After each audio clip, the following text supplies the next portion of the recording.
Финансылык кредиттик мекеменин кардарынын кандай укуктары бар жана ал кайсы учурда укуктарын колдонулат? Бул тууралуу Капиталдын улуттук банк менен биргеликте даярдаган Финсабат рубрикасынын кезектеги чыгарылышында.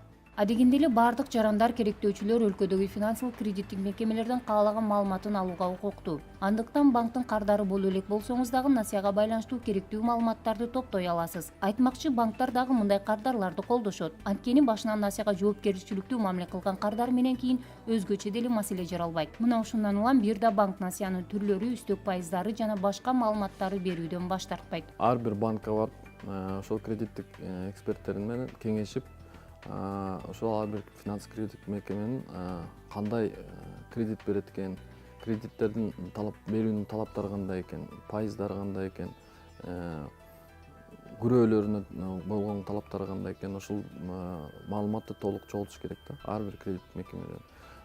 Бул жерде кредиттик мекеме кардарга толугу менен ошол маалыматтарды берүүгө милдеттүү. Маалымат топтолуп, насыя алуу чечими кабыл алынгандан кийин банктан келишимдин долбоорун талап кыла аласыз. Мында келишимдин долбоору жөнөкөй жаранга түшүнүктүү болуп жазылышы шарт. Айтмакчы, ар бир кардар өзүнө түшүнүктүү тилде гана келишимге кол кое алат. Мисалы, расмий тилде жазылган келишимден баш тартып, кыргыз тилине которушун талап кыла аласыз. Келишим жаранга түшүнүктүү жазылыш керек.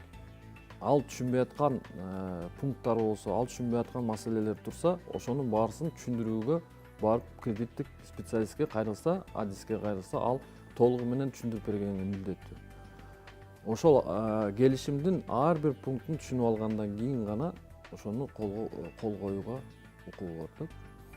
Мындан тышкары, эгерде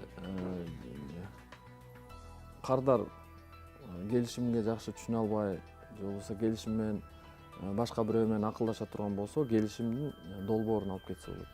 Келишимге кол койгондон кийин банктын кардарынын укуктарына жана милдеттерине ээ болосуз. Кардар өзүнүн сунуштарын, каалоолорун же даттанууларын кагазга жазып, каалаган учурда банкка кайрыла алат. Ар бир арызга банк 10 күн ичинде жооп берүүгө милдеттүү.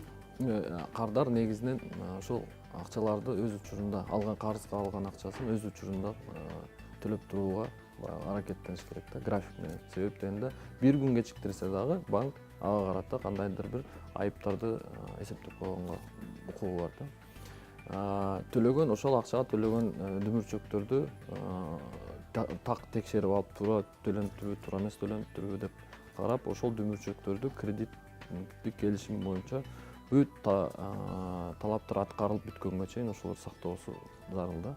2014-жылдан баштап банк жана микрокредиттик уюмдардын кардарлары насыяны мөөнөтүнөн мурда төгүү укугуна ээ болушту. Ага чейин айрым банктар насыяны мөөнөтүнөн мурда төгүп кутулган макул болушчу эмес. Эми бул кардардын мыйзамдуу укугу. Айтмакчы, насыянын төлөмдөрүн эрте төлөгөн кардарларга өткөн жылдан баштап банктар айып пул сала албайт. Ага мыйзам бөгөт коет.